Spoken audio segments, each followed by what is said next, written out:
Yes guys, how's it going? Welcome back to a new video. Just a quick one today. I thought I'd jump on. There's a few little rumours coming out regarding transfers. I say little. There's rumours every 5 minutes about transfers. But there's one that is kind of in there, and it's the talk of James Ward-Prowse from Southampton. The question really is, should this be a transfer that Newcastle should be looking at and trying to pursue this summer? The main links really are with him and West Ham. I think maybe Arsenal as well. Manchester United are meant to be involved. Newcastle are meant to be involved. To be honest, I bet half the Premier League are probably looking at this guy. An exceptional player, and in a Southampton side who, to be honest, had a horrible end to the season. I thought they started off okay. Basically, they finished on 40 points. They came 15th.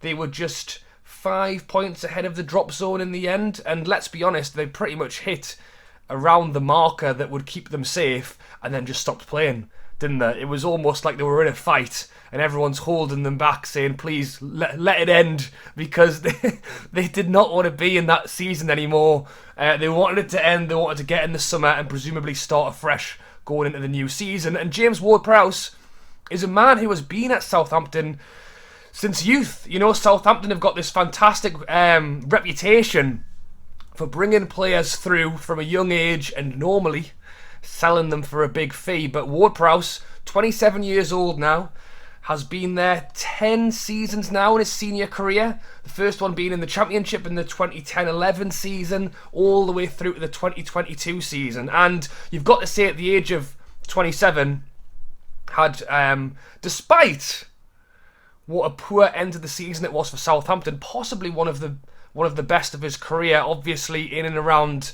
that England squad for a call-up, again with good reason. A lot of what everyone talks about at the moment is how fantastic his free kicks are, getting 11 goals in all competitions this season, which is very good for a centre midfielder, considering Newcastle's top goal scorer was Callum Wilson with 7 or 8, and Bruno was second with 5. This is a centre midfielder here who's getting double figures, which is cracking. And I do think it's a big summer for the player as well, for James Ward-Prowse, because last summer there was interest from clubs. Again, he's a very good player. There's always been interest there. I'm pretty sure there was a few bids for him around 25 million, and if I'm not mistaken, he actually signed a new long-term deal last summer to stick with Southampton. If I'm honest, part of me wonders, again, this is why it's a big summer for him, because part of me feels like he's been at that club for so long.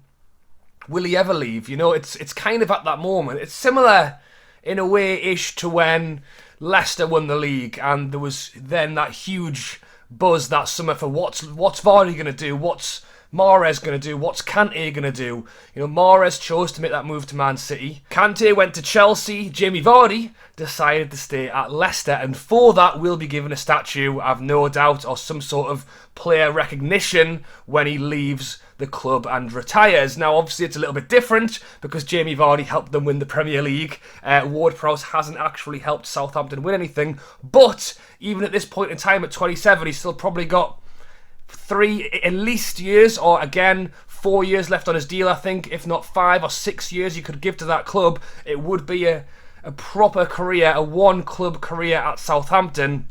And again, I don't know if they'd necessarily put a statue up because he didn't win anything, but I'm sure he would get some sort of player recognition. And if he did leave now, that would probably, you know, put a bit of a taint on what he has created in terms of his Southampton legacy. But that's why I talk about it being a very big season for him. Again, I will say this is nothing against Southampton if you're watching this. I mean, Southampton's a side that I think a lot of people like, especially again with the youngsters coming through. Obviously, the players like Bale and all sorts, you know, generally have sold their players off. Look back and think, what kind of teams could Southampton have had if they'd kept all these players? But what a strategy it is, though. Bring them through and sell them on for millions. You know, it's not bad. But does Ward-Prowse want to be a part of a side who, again, is very sensible in keeping their club afloat by generating these players, selling them on, making a lot of money? But for someone who's coming to the peak of his career, and I think this summer has a big decision to make, After coming off of such a fantastic season, again, getting doubled figures for a centre midfielder. Is he going to want to sit around and wait and hope that Southampton maybe invest, or invest more, I should say? Obviously, they do invest. Or is he going to go, you know what, this is my time to move when I'm at my peak and try and find another club? If we bring this back to Newcastle, and again, discussing whether we think it's a player Newcastle should be looking at this summer, it's an interesting one.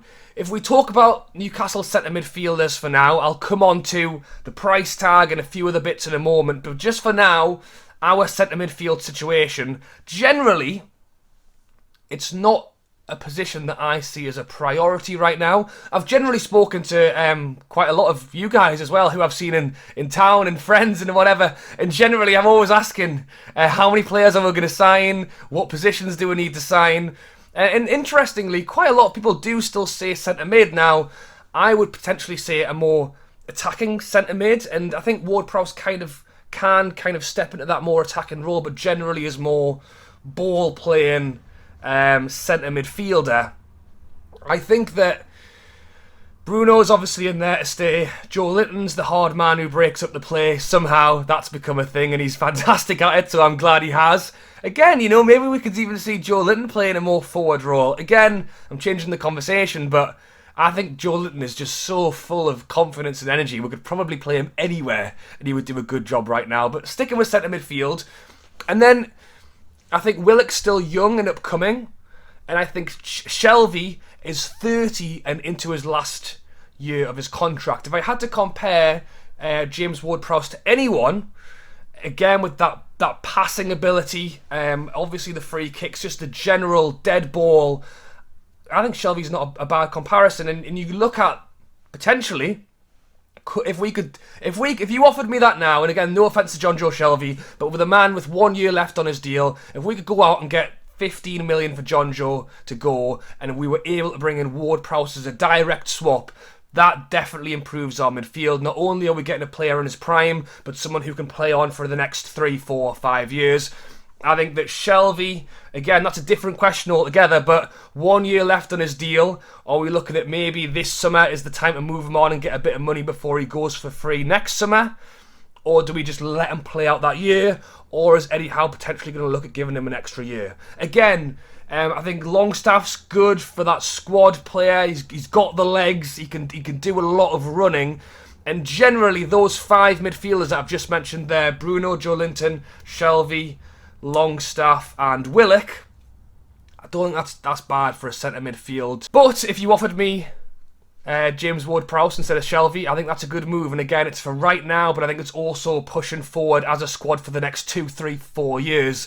The problem, however, is that, first of all, I've mentioned it already, does he want to leave? And second of all, I mentioned this already, Southampton know what they're doing in terms of getting money for these players. They build them up, they make them look good, and if, in fairness, Ward-Prowse has stuck around longer than many other of these Southampton players have, but the rumoured fee that Southampton are after is up to 70 million. Now take that with a pinch of salt. I've seen reports of around 20, 25, 30 million, which I think is the more realistic ballpark. What I think has actually happened here is, again, there are a number of clubs interested, and again, Southampton have been here before, they know what they're doing, and when there's multiple teams interested, I think Southampton have just turned around and gone, yeah, 70 million, who wants him for 70 million? And if someone like Manchester United or Arsenal want to bite on that and pay that, then for me, it's good luck to them, to be honest, and well done to Southampton for getting that kind of fee. But I think the reality is that is way above. I mean, he's still got 4 years left on his deal.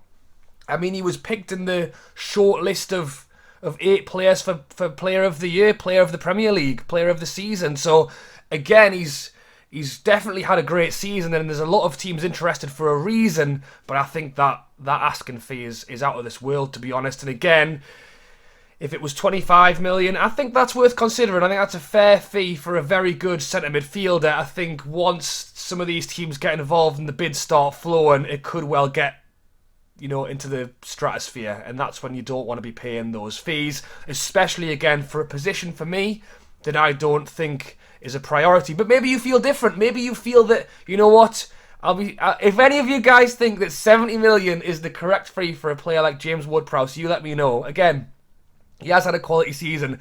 I think if you've got him in for 20, 25 million, I think that's a fair fee for a good player. I think once it starts getting into 30, 35, 40, that's when I'm thinking twice. And then once I'm past that, I'm thinking, wow, this is crazy. But that's the way of football. Football is crazy. And again, Southampton could well be selling their best player and captain. And again, as much as they want the money, you know, relegation's worse. And they want to make sure if they are going to sell him, they are really getting their money's worth. And again, even if Ward-Prowse turned around and said, I want to go, I don't think they're not gonna take any fee. They aren't gonna make it easy, which again for me is when it's not a priority position, is probably why I think this is not really where I want to be in my window. And again, if it goes as high as 70 million, we may as well just bag Paqueta instead. So let me know your thoughts on Ward-Prowse down below. Again, a fantastic talent, and again, to have Newcastle rumoured with a player like him is exciting. It's exciting stuff. And if we were able to beat out Arsenal, West Ham and some other clubs who are also interested, would be fantastic. The question really for me is A, will Southampton sell? I think they will for the right price. B, it's a big summer for Ward-Prowse on whether he decides on, is he going to continue his legacy that he's created at Southampton, or is it that time that if he wants to go on and try and take that step further, that he moves to another club? Or C, is 70 million just out of the asking range? Let me know your thoughts down below. As always, I hope you guys have enjoyed this video, and if you did, be sure to like and subscribe. Do not miss a video. I've got a handful of videos coming out over the next few days, and some of them I've worked quite hard on, so please don't miss it. Hit that subscribe button, and if you want to check out another video, click here. Check out my keep or sell video, where I go through the entire Newcastle squad and decide which players I want to keep, sell or loan. Alright guys, let me know your thoughts on James Ward-Prowse down below. Is it a player I think are definitely interested in for a reason? If it's going to cost that much, is it a player we should be pursuing? Is that position not essential? Should we be looking elsewhere? Alright guys, thanks for watching, and I'll catch you later.